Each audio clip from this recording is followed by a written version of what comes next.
कैसे हो आप सब। So today's video is going to be about a tasty Assamese fish curry जो मैंने कल बनाया था घर में। तो मैंने सोचा आप लोगों को भी दिखा दूं कि कैसे बनाते हैं एकदम टेस्टी असमीज फिश करी। तो without further ado let's get started. तो फिश करी बनाने के लिए हमने लिया कुछ अदरक, कुछ लहसुन, 2 शिमला मिर्च, 1 तेज पत्ता और कुछ कटे हुए प्याज, और यहाँ पे लौंग इलायची ऑप्शनल है। उसके बाद हम क्या करेंगे कि एक बॉल लेंगे and then we will take 2 cups of moong dal and we will soak it for half an our.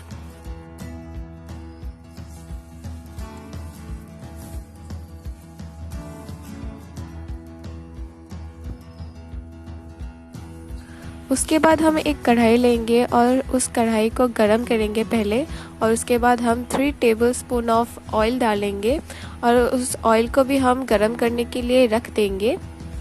यहाँ पे आप देख सकते हैं कि तेल गरम हो रहा है।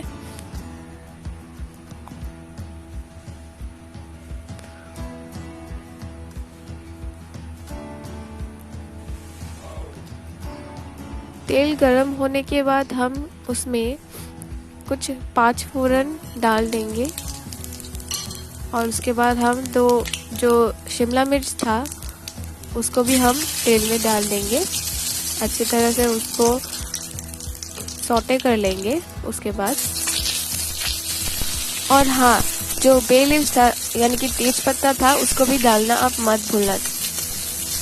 उसके बाद हम अच्छे तरीके से सब चीज़ों को सौटे कर लेंगे। ये देखिए अब धुआं निकल रहा है। और उसके बाद हम जो कटा हुआ प्याज था उसको भी हम डाल देंगे कढ़ाई में, और कढ़ाई में डालने के बाद हम अच्छी तरह से उसको पका लेंगे एकदम जब तक वो रेडिश ब्राउन नहीं हो जाता।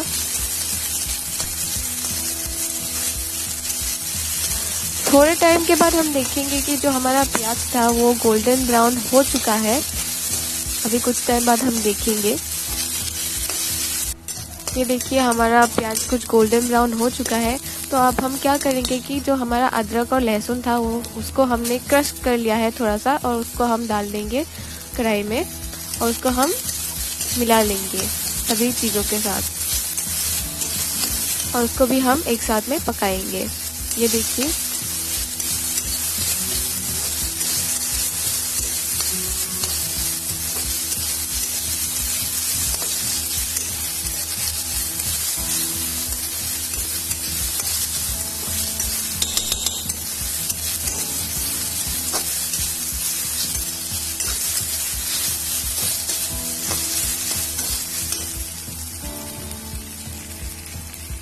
उसके बाद हम हल्दी डालेंगे अपने हिसाब से।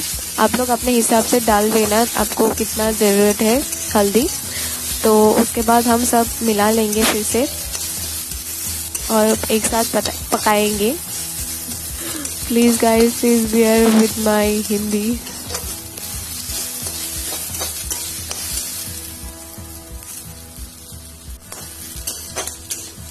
अभी देखिए कि सब चीज़ें अच्छी तरह से पक चुकी है, प्याज भी अच्छी तरह से गोल्डन ब्राउन हो चुका है। अब हम क्या करेंगे, जो सोक किया हुआ मूंग दाल था उसको हम कढ़ाई में डाल देंगे। मूंग दाल को आप 2-3 बार अच्छी तरह से धो लीजिएगा।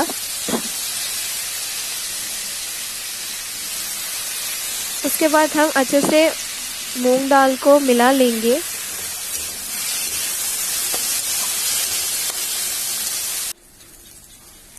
और मूंग दाल को हम तब तक मिलाएंगे जब तक वो थोड़ा सा गोल्डन ब्राउन नहीं हो जाता। उसके बाद हम नमक डालेंगे अपने स्वाद अनुसार। मुझे नमक थोड़ा सा ज़्यादा पसंद है इसीलिए मैं ज़्यादा डाल रही हूँ। आप लोग अपने हिसाब के अनुसार डाल सकते हैं।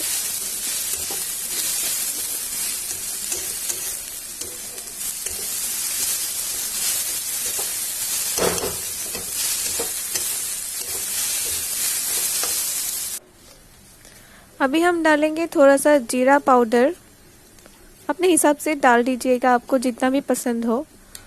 और उसके बाद हम डालेंगे गरम मसाला पाउडर, ये भी अपने हिसाब से आप डाल लीजिएगा। उसके बाद हम सभी चीज़ों को फिर से अच्छी तरह से मिला लेंगे। आप यहाँ पे देख सकते हैं कि दाल का कलर चेंज हो रहा है, थोड़ा सा ब्राउन हो रहा है, मतलब ये पक चुका है अच्छी तरह से। और यहाँ पे हम जो पहले ही फ्राई किया हुआ मछली था उसको हम डाल देंगे कढ़ाई में और थोड़ा सा हल्का सा क्रश कर देंगे।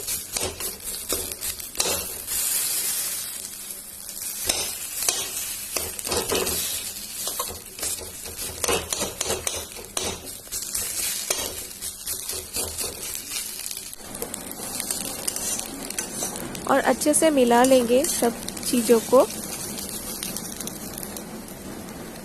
अभी हम 2.5 ग्लास पानी डालेंगे कढ़ाई में। मुझे पहले लगा था कि 2 ग्लास पानी में हो जाएगा, लेकिन फिर देखा कि नहीं, थोड़ा सा पानी और ज़्यादा लगेगा, तो इसलिए मैंने 1/2 ग्लास और डाल दिया।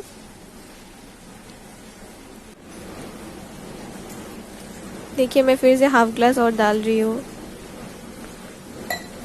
तो उसके बाद हम क्या करेंगे, सभी वो करी को कवर करके रख देंगे जब तक उबाल नहीं आ जाता कड़ी में।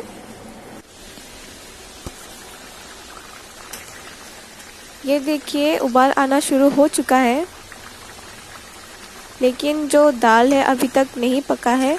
तो हम क्या करेंगे, एक प्रेशर कुकर लेंगे और प्रेशर कुकर में ये सब दाल जो भी है हम डाल देंगे और 2 सीटी बजने तक उसे पकने देंगे प्रेशर कुकर में ही।